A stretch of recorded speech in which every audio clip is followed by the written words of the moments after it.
Voice of Africa.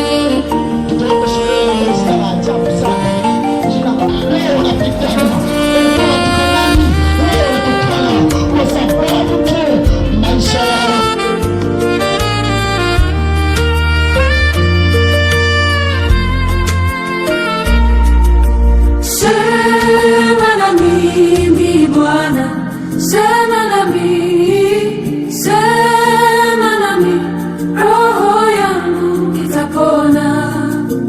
Sema na mimi Bwana, sema na mimi, sema na mimi, roho yangu itatulia. Sema na mimi Bwana, sema na mimi, sema na mimi, roho yangu itapona. Sema na mimi Bwana, sema na mimi, sema na mimi, roho yangu. Nataka kusema mchana leo lazima yale majina ya Mungu, majina tuliyoselewa na Mungu yarudi kwa jina la Yesu. Watu wanatembea walisha chimbua mashimo, maana yake yeye anatembea kwenye shimo.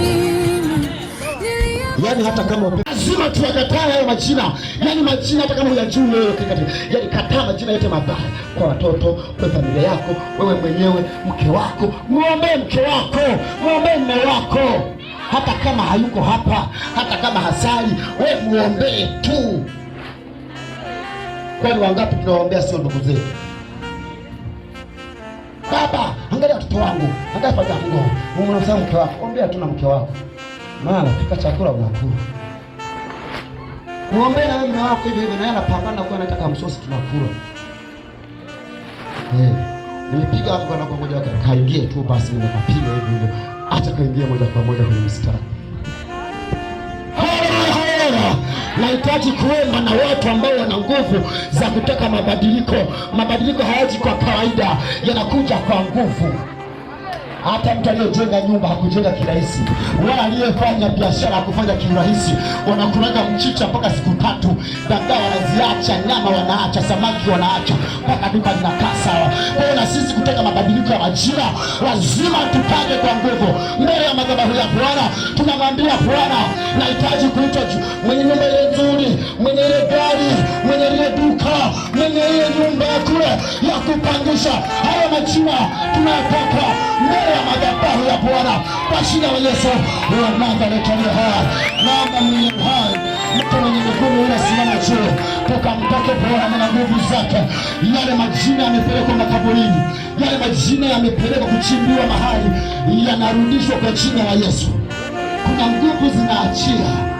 Kuna kina mama wamebadilishiwa majina mpaka kwa watoto wao, majina yamebadilika.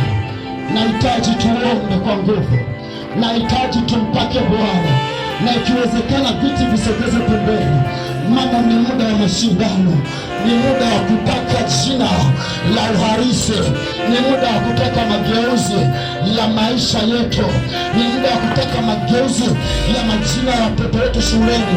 Mtoto wako hujui shuleni wanamwita nani? Wanamwita Mungu. Mtoto wako shuleni anakuwa jina la ajabu sana, jina ambalo hujui kabisa.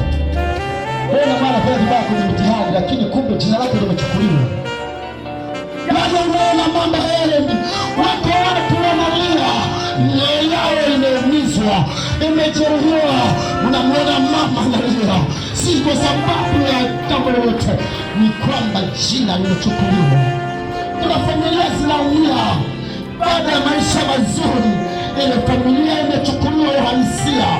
Wameachua kopi, walikuwa wapigani nani, leo wanapigana.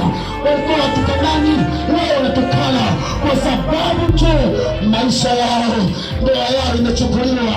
Ni wakati wa